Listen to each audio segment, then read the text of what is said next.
Dear parents and students, welcome to Evergreen Guidance Coimbatore.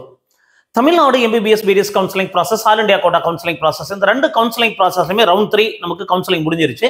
All India கோட்டால stray round counselling ஆரம்பிச்சிருச்சுங்க. Stray round counselling registration payment 9ஆம் தேதியோட முடியுதுங்க. அது 9ஆம் தேதி மதியத்தோட ரெஜிஸ்ட்ரேஷன் பேமெண்ட் முடியுது.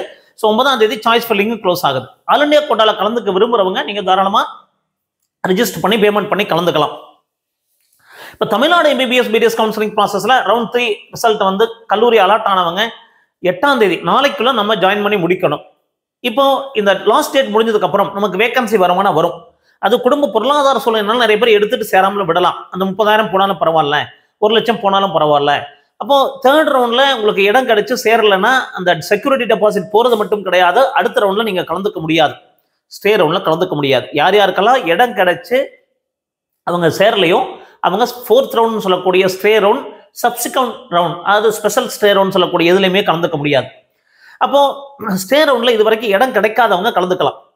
இப்போ இந்த ஸ்டே ரவுண்ட்ல கலந்துக்கிறதுக்கு என்ன ப்ரொசீஜர், லாஸ்ட் இயர் என்ன மாதிரி ப்ரொசீஜர் இருந்தது அப்படிங்கிறத பார்க்கலாம். இந்த ஸ்டே ரவுண்ட்ல நீங்க கலந்துக்கிட்டு இடம் கிடைச்சு நீங்க சேரலைன்னா அடுத்த வருஷம் கவுன்சிலிங் கலந்துக்க முடியாது. 2 வருஷத்துக்கு கவுன்சிலிங் கலந்துக்க முடியாது. ஆல் இண்டியாவில் நீட்டே நீங்க எக்ஸாமினேஷனுக்கு அப்பியர் ஆக முடியாது. கவுன்சிலிங் ப்ராசஸ்ல பேன் பண்ணி வச்சிருவாங்க. இப்போ தமிழ்நாட்டில் என்ன பண்ணியிருக்காங்க அப்படின்னு பார்த்தீங்கன்னா, லாஸ்ட் இயர் இந்த செக்யூரிட்டி டெபாசிட் ஒன்றும் ஃபிக்ஸ் பண்ணாங்க. ஏன்னா எடுத்துட்டு சேராம விடுறாங்க அப்படின்னு. பட் இந்த வருஷம் அதே மாதிரி இருக்க தான் வாய்ப்பு இருக்கு. இது லாஸ்ட் இயருடைய notification. All the eligible applied candidates Tamil Nadu medical selection, அதாவது தமிழ்நாடுக்கு அப்ளிகேஷன் போட்டிருந்து நீங்க எலிஜிபிளா இருந்தீங்கன்னா அப்ளிகேஷன் போடாம ஸ்டே ரவுண்ட்ல கலந்துக்க முடியாது. Are hereby informed that prevent wastage of previous medical dental seats the candidate have to pay an additional security deposit. நீங்க already ஒரு security deposit கட்டியிருப்பீங்க.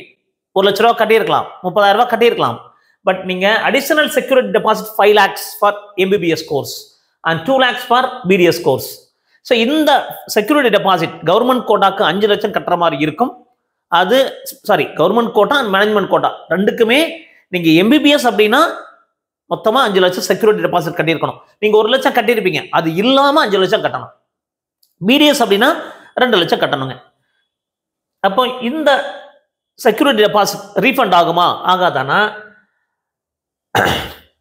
This amount will not be refunded in case candidate after allotment does not join the course. நீங்க வந்து stay ரவுண்ட்ல இடம் கிடைச்சு நீங்க சேர விருப்பம் இல்லைன்னா உங்களுக்கு அந்த பணம் திருப்பி வராது. நீங்க சேர்ந்துட்டீங்க, ஸ்டே ரவுண்ட்ல கிடைச்சு சேர்ந்துட்டீங்க, the amount will be adjusted in the payment and tuition fees. இப்போ நீங்க 5 லட்ச ரூபா டியூஷன் ஃபீஸ் கட்டணும் மேனேஜ்மெண்ட் கோட்டாக்கு, அதுல 5 லட்ச ரூபா கழிஞ்சிரும். 10 லட்சம் கட்டினா போதும். பிரைவேட் யூனிவர்சிட்டிக்கு 16,20,000 கட்டணும், அது 5 லட்சம் கழிச்சிட்டு கட்டுற மாதிரி இருக்கும். அப்போ இந்த மாதிரி சுச்சுவேஷன்ல நீங்க ஸ்டே ரவுண்ட்ல கவனமா போடணும்.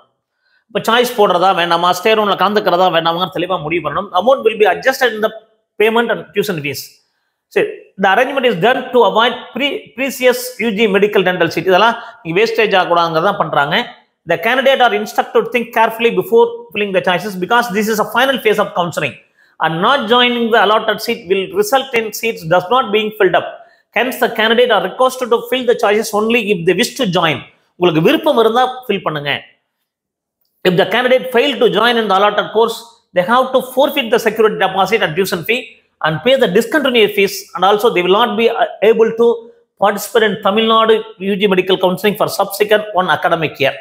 அப்போ நீங்க இந்த ரவுண்ட்ல உங்களுக்கு கிடைச்சு நீங்க சேரலன்னா 5 லட்சம் போறது மட்டும் கிடையாதுங்க, செக்யூரிட்டி டெபாசிட் 5 லட்சம் போயிடும். ஆல்ரெடி நீங்க கட்டின செக்யூரிட்டி டெபாசிட் போயிடும். பிளஸ் நீங்க டிஸ்கண்டினியூஸ் ஃபீஸ் கட்டணும்.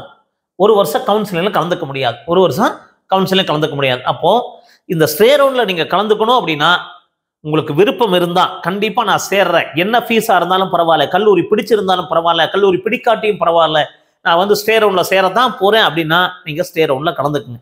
நீங்க ஸ்டே ரவுண்ட்ல கலந்ததுக்கு அப்புறம் ஒரு கல்லூரி அலாட் ஆனதுக்கு அப்புறம் எனக்கு அந்த கல்லூரி பிடிக்கல, எனக்கு வேண்டாம்னு நினைச்சீங்கன்னா அந்த செக்யூரிட்டி டெபாசிட் மொத்தமா 5 + 1 6 லட்சம் போகும், அல்லது 5 + 30,000 5 லட்சம் 30,000 போகும். பிளஸ் டிஸ்கண்டினியூஸ் ஃபீஸ் 10 lakhs கட்டணும்.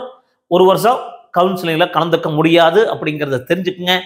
ஸோ இந்த வீடியோ கண்டிப்பாக உங்களுக்கு ஹெல்ப்ஃபுல்லாக இருக்கும்னு நினைக்கிறேன்.